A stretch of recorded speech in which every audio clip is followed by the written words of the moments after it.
Oke. Nah, ini sudah sekitar berapa orang lagi yang belum masuk. Kalau gitu silakan Bu Ruri untuk dilanjut soal nomor 3-nya. Oke. Mohon Nih maaf soal sekali nomor lagi 3. teman-teman. Siap. Soal nomor 3 sudah tampil. Ayo dimulai dari sekarang.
3, 2, 1. Waktunya habis. Silakan diisi bunda-bundaku sekalian.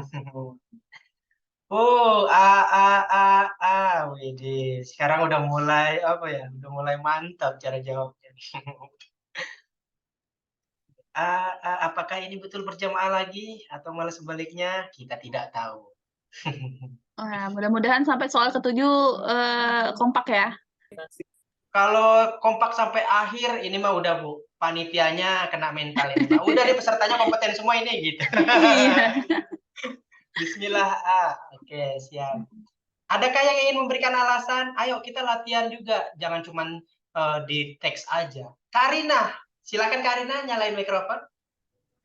Ya, di sini yang ditanyakan jenis refleks apa. Makasih dulu Mas Adi ya waktu Siap. kesempatannya. Mohon maaf nanti kalau jawabannya salah.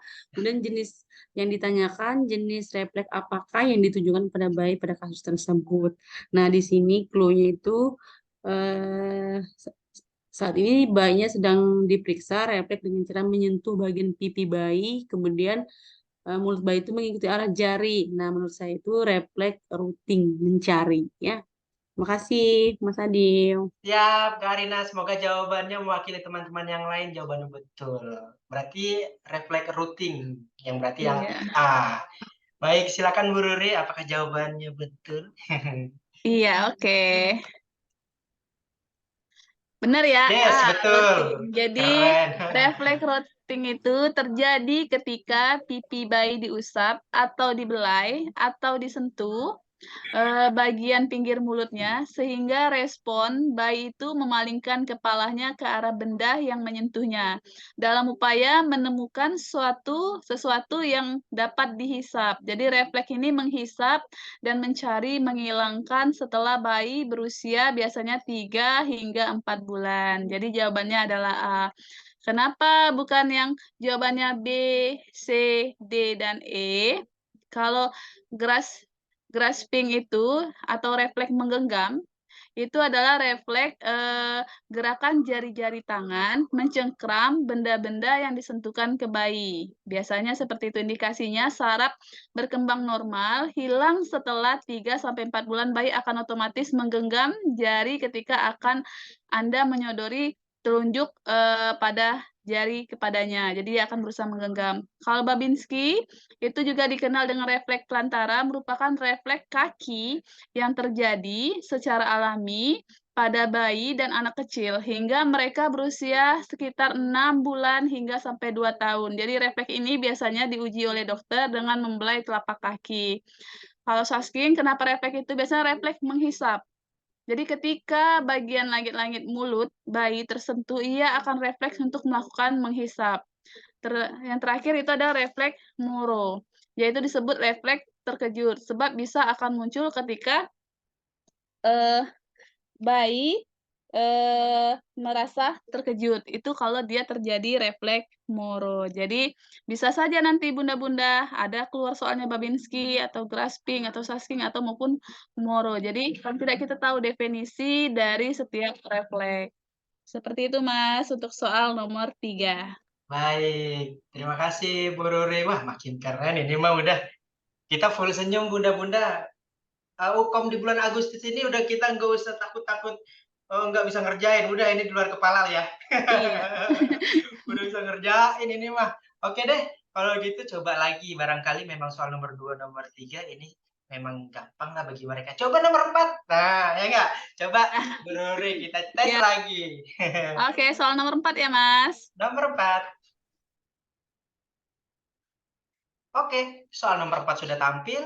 Kolom chat saya matikan dan silakan dimulai dari sekarang.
Tiga, dua, satu. Ayo, silakan diisi.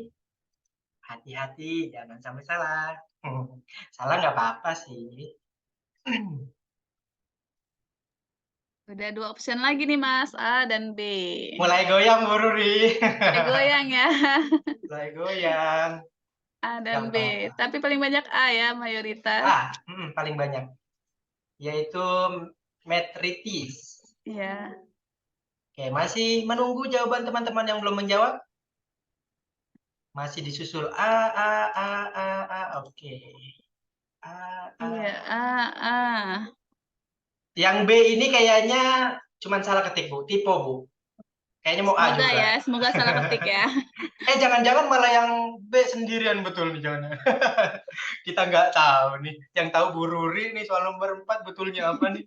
Oke, nomor 4. Siapa yang memberikan alasan? Barangkali memang nggak sesuai. Bisa jadi jawab A, ternyata penjelasannya nggak kayak gitu. Coba, siapa yang mau?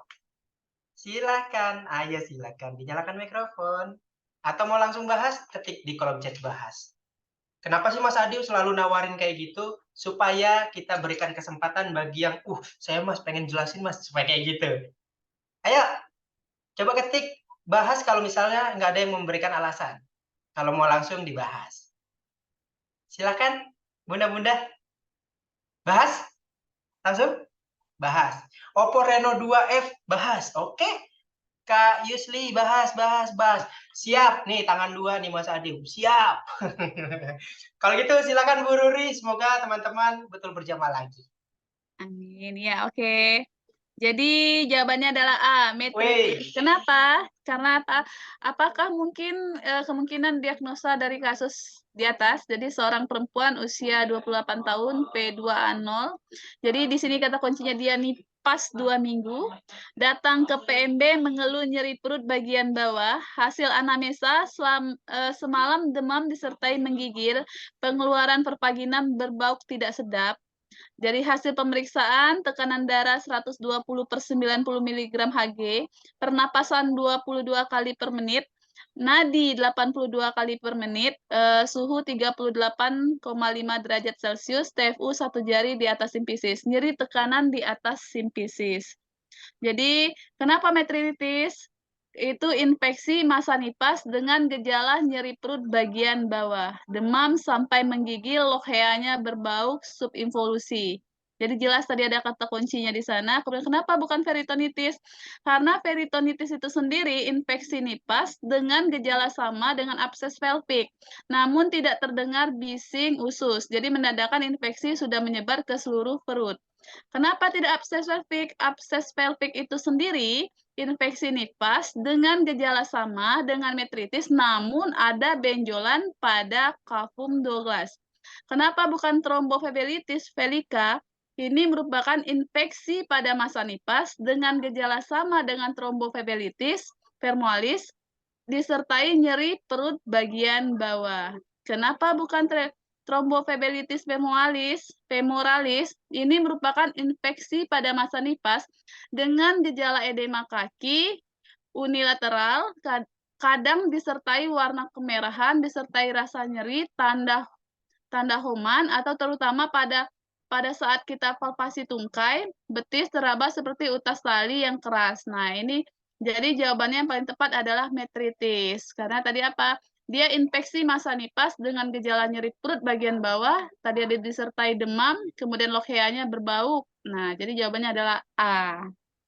Yang A jawaban betulnya. Baik. Terima kasih Bu Ruri. Suaranya putus-putus Bu Ruri. Apakah iya teman-teman yang lain merasakan yang sama? Enggak, Atau bagus jelas? aja. Jelas ya? Jelas, Baik. jelas. Berarti Kak Sumanti coba sinyalnya diperhatikan apakah kuat. Jika sinyalnya 1 garis 2 baris berarti kurang kuat sinyalnya. Geser sedikit ke ruang tamu atau mungkin ke tempat yang lebih nyaman gitu ya. Kalau di kamar biasanya kan sinyal kehaling-haling gitu. Nah, Bu Ruri izin sebentar Bu sebelum Iya, kita lanjut soal nomor 5. Ini ada informasi bagus buat teman-teman yang kelasnya malam ini terakhir. Berarti mohon izin Bu Ruri untuk stop share dulu. Iya. Siap. Nah, bunda-bunda yang kelasnya hari ini terakhir, ini info bener-bener kayaknya cuma di Zoom doang dapatnya. Nih, saya izin share screen. Bunda-bunda kalau misalnya mau lanjut ke kelas Agustus, kan udah lihat tuh Mas Adi udah broadcast ke bunda-bunda untuk nawarin kelas bulan Agustus, tapi harganya mungkin agak ini ya, agak tinggi ya. Nih, Mas Adi kasih sedikit informasi promo buat bunda-bunda sekalian. Yang di share screen atau yang saya tampilkan, ini harga yang sudah di-broadcast ke bunda-bunda sekalian. Tapi bunda-bunda yang ada di Zoom ini diem-diem aja ya. Yang kelasnya habis bulan ini aja, yang mau lanjut ke kelas Agustus. Kalau kelasnya masih ada di Agustus, masih aktif, nggak usah ikut dulu. Karena masih aktif, ngapain bayar lagi. Tapi yang kelasnya habis malam ini, mau lanjut ke Agustus, Voko 4 harganya kan 155. Fokostar harganya kan 240. Nggak usah bayar harga promo, walaupun itu udah promo. Bunda-bunda cukup bayar 110.000. Mau bebas pilih, mau di Voko 4 atau mau di Fokostar. Harganya sama, 110.000 aja. Caranya gimana, Mas? WA Mas Adiu. Habis bimbel ini selesai. Kalau bimbel ini selesai, silakan WA Mas Adiu dengan harga 110.000, bebas pilih mau ikut Voko 4 atau Fokostar. Kenapa Mas kok jauh bedanya? Karena saya maunya orang-orang yang udah ada di Zoom mendapatkan fasilitas yang lengkap tapi harganya jauh dibandingkan orang-orang di luar Zoom ini. Jadi mau pilih Voko 4 atau Fokostar harganya sama, tinggal dipilih 110. Mas kok sama? Voko 4 sama Fokostar harganya 110 sedangkan 11 dan 12 kali pertemuan. Harga ini nggak ada di tabel kelas pilihan. Harga 110 cuma di Zoom ini aja. Bebas pilih di Fokostar atau Voko 4. Kalau 110 kan nggak ada. Voko 4 155, Fokostar 240. Nah, 110 dari mana? Nggak ada. Cuma memang Mas Adu pengennya terus ketemu sama bunda-bunda, berjuang mumpung masih ada waktu untuk belajar sampai hukumnya tiba. Jadi silakan WA Mas Adu setelah Zoom selesai. Kalau misalnya ada waktu sempat ngechat sekarang juga boleh, Mas saya mau gitu aja. Mas saya mau 110.000 gitu ya. Terus ketiknya gini, Mas saya mau Voko 4 110.000 gitu. Gitu ya, bunda-bunda ya, paham ya? Mana suaranya, paham nggak? Paham, Mas Paham. Adi. Paham. Serbu Paham. 110, jauh harganya dari harga promo yang akan disebar ke peserta yang akan ikut. Ini nggak ada harga 110 di sini. Tapi Mas Adu pengennya bunda-bunda yang udah ada di sini terus ikutan Zoom setiap malamnya sampai hukumnya tiba. 110.000 aja. Sekali lagi, setelah ini yang berminat aja, yang minat aja. Mas, saya ikut Voko 4 atau Voko Star, terserah bunda-bunda mau yang mana. Kodenya 110.000 gitu ya, 110.000. Bebas, mau yang 11 kali pertemuan, 20 kali pertemuan, silahkan. Kenapa Mas kok gitu? Karena ada yang UKOM di tanggal 19. Karena ada juga yang di akhir Agustus. Jadi Mas Adi memberikan kesempatan, melalui kesempatan ini, teman-teman, bunda-bunda, Mas Adi izin informasinya 110. Bebas pilih kelas mau yang mana. Gitu ya. Oke, itu aja yang Mas Adi bisa sampaikan. Karena kalau bunda-bunda lihat chat saya, ini sudah disebar harga yang normal, promo normal, bukan yang 110. Tuh, Mas Adi udah sebar. Kelihatan nggak tuh chatnya? Emang sengaja Mas Adi udah sebar ke nomor-nomor yang sudah join di grup. Gitu, Mas sengaja. Adip, Mas Iya, Adip, iya Kak Rosmelia. Kak, sorry, Ya. tadi sore di chat saya karena pribadi, sorry ya, karena sekarang ini banyak orang penipuan, sorry ya tadi ya. Oh, Kak Rosmeli itu yang tadi ya? Iya, Oh, jadi ya saya ampun, kan gini, karena saya nggak saya ngeliat udah, fotonya, nggak ngeliat namanya iya, juga. karena sudah 3 kali saya mentransfer itu ke Ya, nuansa cemerlang kan gitu. oh, Jadi kenapa kok ke pribadi? Jadi sekarang ini kan kita harus hati-hati dong, kan gitu. betul, betul Nah, Kak Rosmeli. Nah, namun rekening yang kami pakai itu atas nama Andini, tapi nggak ada kok, tenang aja. Itu udah saya yang pegang untuk tanggung jawab itu. Insya Allah saya mewakili Foko, nggak akan ada penipuan. Jadi walaupun nama rekeningnya pribadi, tetap mendapatkan fasilitas yang sama kok. Kalau nuansa cemerlang itu kayaknya lembaga yang berbeda, Kak Rosmeli. iya, tapi Iya, kan kalau selama ini kan saya beli buku, selama beli ini buku, semua ke nuansa cemerlang, kok ini kok ke ya. pribadi, kan gitu. Saya kan itu, kan Iya, gitu. Perlu hati-hati dong, kan betul, gitu. betul. Tapi Kak Nah, Rosmeli kan dari kemarin itu transfernya kalau ikut bimbel di Koko kan atas nama Andini ya. Mungkin Kak Rosmeli lupa saking banyak transfer. enggak dong, ke nuansa cemerlang juga. Oh, kan nuansa cemerlang juga. Nah, Iya, iya, makanya tadi saya juga kaget kok. Ini ada yang WA kayak gini, saya kaget. Nah, iya, pas saya jelasin Kak Rosmeli paham ya. iya, oke deh. Siap. Oke, bunda-bunda itu semua ya informasinya. Kalau ada yang mau lanjut di kelas Agustus silakan WA Mas Adi. Kita lanjut bahas soal. Silahkan Bu Ruri ditampilkan soal lagi. Oke, Mas. Mohon maaf Ini ya Bu Ruri ya, saya ambil waktunya udah lebih berapa tadi? Jadi soal keberapa tadi ya? Kelima ya? Kelima, masuk kelima. Bentar. Kelima nih. Siap. Oke, soal sudah tampil. Mungkin udah saya share ya. Kolom chat saya matikan dan dimulai dari sekarang.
Ayo, waktunya 5, 4, 3, 2, 1. Habis. Ayo diisi di kolom chat.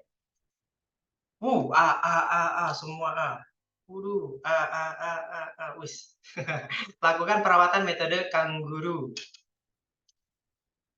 Wah, udah kompak lagi nih. Kompak lagi, A semua. Nih Bu Ruri sengaja kayaknya ditaruh A semua nih kayaknya. Nah, udah ada pembahasannya tuh. Oh iya, ada yang memberikan kata kunci BB 2400, BBLR suhu 35. Oke, mantap. Ngomongin persalinan ya. Istri saya sebulan setengah lagi lahir, Bu Nuri. Ya Lahiran. Allah. Nggak Semoga sabar. selamat ya ibu dan bayinya nanti lahir Amin. sehat. Amin ya Allah, amin. Saya juga nggak sabar, Bu. Bajunya udah dibeli sama bundanya. Waduh. Anak pertama ya, Mas? Pertama, Bu. Dan Ya, alhamdulillah baru USG kemarin kelaminnya cowok. Semangat Mas alhamdulillah. Adi. Siap. Terima kasih Kak Sama Arina. Bapak. Iya nih. Iya. Jadi curhat. Oke, sip. Kalau gitu siapa yang mau memberikan alasan pakai mikrofon? Ayo silahkan. Kak Arina lagi, boleh. Silahkan Kak Arina. Ya, makasih Mas Adio. Di sini kan ditanya asuhan yang harus diberikan pada bayi pada kasus tersebut. Di sini jelas ya, karena bayi baru lahir 2 jam, berat badannya 2.400 gram. Itu artinya BBLR dan suhunya juga di sini dijelaskan 35 derajat Celcius. Nah, yang perlu dilakukan yaitu lakukan perawatan metode kanguru. Mungkin itu Mas Adi, mohon maaf kalau salah. Siap Kak Arina, terima kasih atas penjelasannya. Ini Kak Lucy katanya. Ini saya bacain ya teman-teman bunda-bunda. Istrinya satu aja kan host? Iya dong satu. Tapi kalau dikasih suruh dua, jangan ya. Jangan. Cukup satu aja. Baik Bu Ruri, silakan. Apakah jawabannya Kak Arina tadi betul Bu? Oke. Makasih Kak Arina. Tadi sudah dijawab ya oleh Kak Arina. Jadi di soal nomor 5 ini yang ditanyakan asuhan yang harus diberikan kepada bayi pada kasus tersebut. Jadi jelas di sini benar kata Kak Arina, berat badannya 2.400 gram dan suhunya 35 derajat Celcius. Jadi untuk mencegah terjadinya hipotermi, yang paling tepat kita lakukan adalah lakukan perawatan metode kanguru. Kenapa? Kondisinya termasuk berat badan lahir rendah. Dengan hasil pemeriksaan, semuanya masih dalam batas normal walaupun suhunya 35 derajat Celcius, sehingga untuk mencegah terjadinya komplikasi hipotermi, maka segera lakukan perawatan metode kanguru. Jika bayi diletakkan di bawah lampu, kehangatan kurang dapat terkontrol dan tidak ada keuntungan terhadap aspek psikologis ibu dan bayi. Sedangkan pemberian infus dektrose bukan merupakan pilihan karena bayi tidak mengalami hipoglekemia dan pemberian antibiotik tidak ada indikasi. Untuk opsi rujuk segera bukan merupakan pilihan yang tepat. Karena apa? Tidak ada indikasi untuk dirujuk, yang ditandai dengan adanya hasil pemeriksaan fisik masih dalam batas normal dan refleks hisapnya juga yang kuat. Jadi yang paling tepat adalah A, lakukan perawatan metode kanguru. Itu untuk jawaban nomor 5. Baik, terima kasih Bu Ruri. Yeay, selamat. Kita betul berjamaah berturut-turut 3 kali atau 4 kali saya jadi lupa. Luar biasa, Kali ya. keren. 3 kali Semoga berjamaah. iya, 3 semoga, kali. semoga cara ngejawab soalnya nanti kayak gini. Tapi kan emang beda materi, beda keilmuan, emang beda-beda tingkat kesulitannya ya. Tapi nggak apa-apa. Semoga semua materi perkuliahan kebidanan, mau bayi baru lahir, nifas, prakonsepsi, remaja, anak sekolah dan lain sebagainya, semoga itu dapat dilibas habis dengan mudah. Amin. Amin ya rabbal alamin. Baik, kalau gitu kita lanjut soal nomor 6. Silakan Bu Ruri. Soal nomor 6 sudah tampil. Kolom chat saya matikan, dimulai dari sekarang.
Tiga, dua, satu, silakan dijawab. Kak Sri Mawarni, bayinya tuh minta apa tuh bayinya Kak Sri?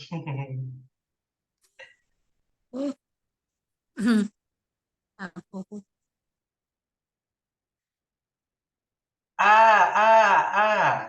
Oh, ada yang C 1 orang. Ada yang D 1 orang. Didominasi jawaban yang A. Malpraktek. Ada kelalaian, ada juga maleficence. Iya, maleficent. Oh, ada yang D juga. Iya deng, udah D itu ada tadi disebutkan. Wah, kok makin ke sini makin ke ini ya, ke kecoh ya. Apa nih yang kurang dibaca tadi ya? Hmm. Kak, siapa nih? Aduh, nggak kebaca ini namanya Kak sesi 3 Universitas apa nih? Silakan oh ini nih ada namanya Kak Samsuri Hawana. Samsuri Hawana. Silakan Kak. Maaf, nyebutnya susah nih. Wih, lagi Malam, di Mas. Malaysia. Lagi di Malaysia Oh, ini. tidak, tidak, tidak. Siap Kak, Sama- silakan. Oh, ya. Ini Mas, saya coba jawab ya Mas. Dari pertanyaannya, apakah kondisi yang terjadi pada kasus tersebut? Kondisi. Dari ini kan dari kasusnya kita lihat bidannya meminta pasiennya untuk menempelkan rempah-rempah. Padahal itu kan tidak ada di dalam anjuran medis kan, Mas. Terus di sini yang pilihan A-nya itu satu malpraktik. Yang kedua, kecelakaan medis itu jelas tidak, karena tidak ada keterpaksaan atau kondisi darurat di sini kan, Mas. Terus kelalaian mungkin iya. Malefisien di D ini saya nggak pernah dengar kalau beneficence itu keputusan yang diambil, keputusan benar yang diambil secara cepat gitu, dan dia pasti tahu itu sudah benar, itu yang beneficence. Kalau D saya nggak tahu, yang saya pilih yang A yang saya tahu aja karena itu sudah termasuk kesalahan dalam praktik. Kesalahan di dalam berpraktik gitu Mas. Terima kasih. Mohon maaf jika salah Ibu Ruri. Siap, Apa terima Bunda? kasih. Terima kasih Kak Samsuri Hawana. Semoga jawabannya ini mewakili teman-teman yang lain ya. Baik, Bu Ruri, sepertinya jawabannya betul. Kak Ani resen juga mau. Silakan Kak Ani. Mungkin ada perbedaan. Silakan. Iya. Iya, nggak Terima apa-apa. kasih Mas Adi dan Bu Ruri. Iya, Kak. Saya mencoba memberikan pendapat. Pertanyaannya, apakah kondisi yang terjadi pada kasus tersebut? Nah, clue-nya di sini, ibu ini melahirkan 2 minggu yang lalu. Nah, sementara bidan ini menganjurkan ibu tersebut untuk menempelkan rempah-rempah pada luka jahitan perineum, sehingga luka jahitan perineum basah dan terjadi infeksi. Saya memilih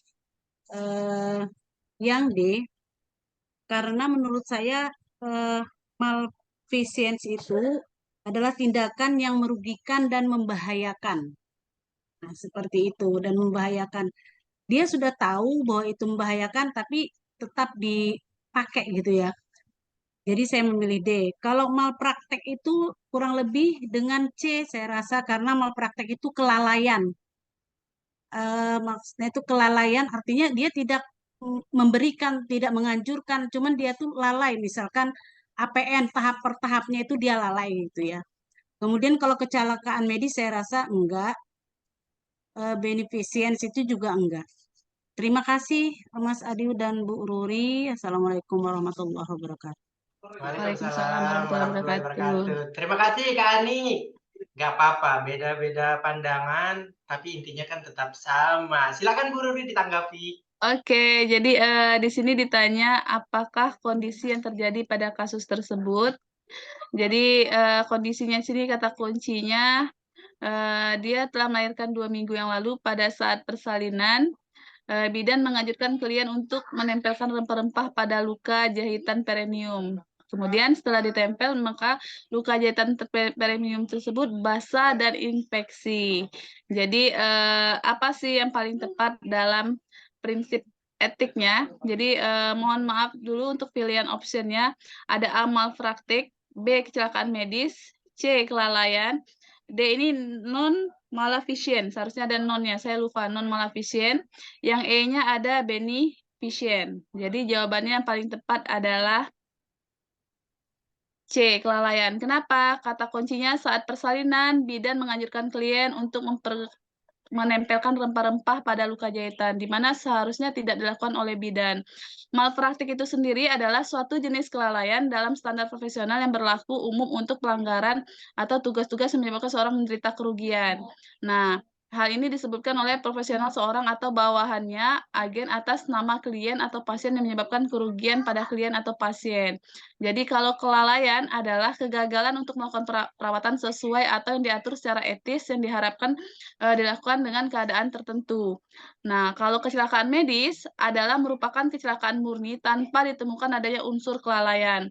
Kalau non maleficent itu yang tidak merugikan. Beneficent itu seharusnya melakukan hal yang baik.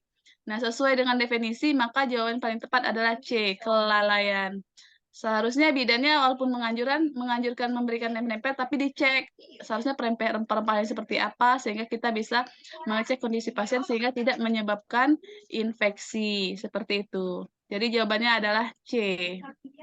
Baik, siap. Terima kasih Bu Ruri. Kalau Kak Ani bilang, waduh, kesalahan di penulisan, salah menjawab juga. Betul. Kalau kita pada Iya. saat membaca soal, membaca kasus, salah aja dalam penulisan, itu akan beda juga jawabannya. Jadi nanti mungkin Bu Ruri boleh direvisi lagi ya, Bu? Iya, nanti Nanti- ya. Nanti Siap, di-share nanti- lagi ya, Mas. Boleh di-share ke Mbak Eka, nanti Mbak Eka Kurang share ke saat grup. saya pengetikan tadi kurang ini, padahal memang dia nggak ada maleficent, adanya non maleficent. Jadi Ya. di dalam etik itu sendiri ada 10 etik dalam perawatan. Jadi ada otonomi, ada beneficent, ada justice, keadilan. Jadi ada non maleficent, kemudian ada veracity, ada fidelity, ada kerahasiaan, accountability, kemudian ada kebebasan dan advokasi. Jadi nanti dicek lagi ya. Sorry, jadi Ya. itu non maleficent. Baik, siap. Terima kasih Bu Ruri dan Bunda-Bunda. Oke, kita lanjut soal terakhir, soal nomor 7. Tapi sepertinya Zoom-nya tadi ada notif lagi 10 menit lagi, tapi kayaknya cukup. Jadi silakan Bu. Oke, sudah tampil. Soal nomor 7 dimulai dari sekarang.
Tiga, dua, satu, silakan dijawab.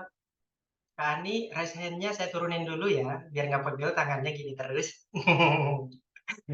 Jawabannya diawali D, diikuti D lagi, D lagi, D lagi. Wow. Oh, ada yang E. D, D, D. Ada yang E lagi. E 2 orang ya, peringatan tertulis. Oh, 3 orang. Oke, bunda-bunda yang WA saya tadi, saya balasnya setelah Zoom selesai ya. Mohon izin. D. D aja lah, kasihan bidannya. Kak Samsuri bisa aja nih ya. Oke, D lagi. Baik, mungkin langsung kita bahas ya.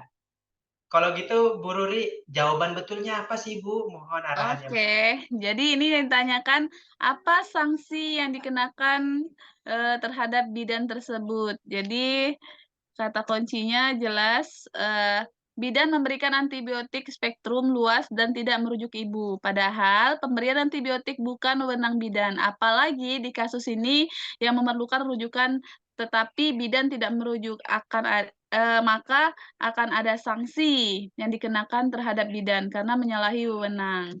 Jadi yang paling tepat adalah D, peringatan atau teguran. Jadi untuk penyelesaian kasus etik penyalahgunaan wewenang tanpa adanya dampak fatal terhadap pasien, maka sanksi yang diberikan adalah bersifatnya teguran atau peringatan. Kalau jika bidan tidak mengindahkan peringatan tersebut dan tetap melakukan praktek menyalahi wewenang tersebut, maka IBI akan mengambil keputusan. Tindakan selanjutnya seperti akan diberikan setelah peringatan akan ada peringatan tertulis, bahkan pencabutan izin praktek, bahkan ada bentuk bukan sanksi yang C tadi. Jadi yang paling tepat adalah dia adalah peringatan dan teguran. Jadi jawabannya adalah D. D. Pencabutan. Ya. Oke, baik Bu Ruri, terima kasih. Lumayan ya. Soal Iya. 1 sampai 7 menguras pikiran ya. Iya, lumayan. Oh iya, ada kalimat yang dari Bu Ruri. Silakan Bu, disampaikan Bu. Oke, semua capaian perlu proses. Tidak ada proses yang instan dalam mencapai sesuatu. Jika capaian kita belum tampak, artinya kita sedang berproses. Untuk itu, bunda-bunda semua, kakak-kakak semua, silahkan ikuti prosesnya, jalani dengan niat baiknya, dan lakukan dengan tulus dan ikhlas. Terakhir, kita pasrahkan kepada Tuhan atau kepada Allah, biar Tuhan dan Allah yang bekerja untuk proses yang telah kita lewati. Jadi semangat buat bunda-bunda semua, kakak-kakak semua. Insya Allah semua akan kompeten. Amin. Amin, amin ya rabbal alamin. Baik, terima kasih Bu Ruri. Wah, nggak nyangka secepat ini 7 soal berlalu ya.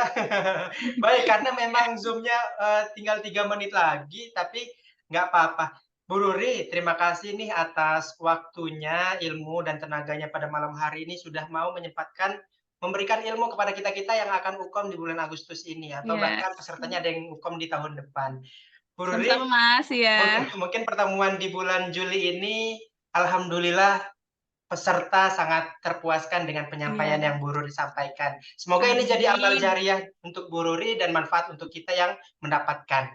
Amin. Amin, amin ya rabbal Amin ya alamin. rabbal alamin. Baik Bu Ruri, silakan istirahat atau ada kegiatan lain boleh. Iya, tinggalkan izin dulu. live ya Mas, bunda-bunda Ya, semua, Bu Ruri. kakak-kakak semua. Oke, Iya, makasih Bu assalamualaikum. Ruri. Waalaikumsalam. Waalaikumsalam. Sampai jumpa di kelas Agustus, Bu Ruri. Buat bunda-bunda, Zoom-nya tinggal 2 menit lagi, jadi saya maksimalkan informasinya ya. Jadi, ini yang WA saya udah ada beberapa orang. Jadi, buat bunda-bunda yang mau lanjut kelas di bulan Agustus, silakan WA saya dengan kode, Mas mau lanjut bimbel Agustus 110 ya. Nanti saya baru balas. Mas, share nomor WA-nya dong. Nomor WA-nya sebentar ya. Saya chat di kolom chat ya, Kak Samsuri. 0813 80 90 8221. Silahkan, itu nomor saya. 0813 80 90 8221. Silakan buat bunda-bunda yang pengen lanjut ikut bimbel sebelum waktu UKOM-nya tiba untuk mempersiapkan mengasah kemampuan mengerjakan soal bersama dosen-dosen seperti malam ini contohnya. Ayo WA saya, Mas, saya mau yang 110. Daripada nanti pada saat Fokom mengadakan webinar, nanti harganya yang kayak tadi ditampilkan, ada yang 155, ada yang 240.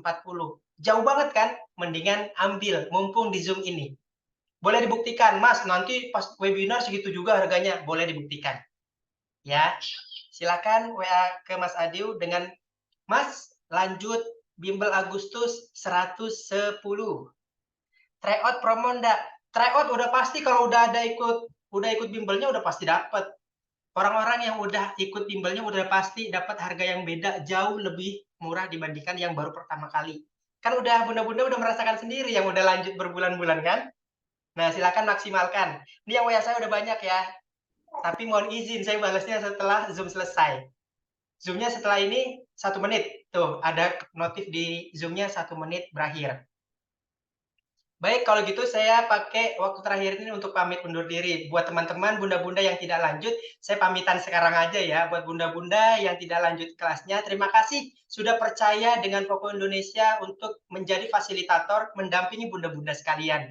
Dan saya sangat besar harapan kepada bunda-bunda agar terus lanjut mengikuti kelas supaya pada saat UKOM sudah yakin dan matang persiapannya. Mas Adi mewakili Poko Indonesia, mohon maaf jika salah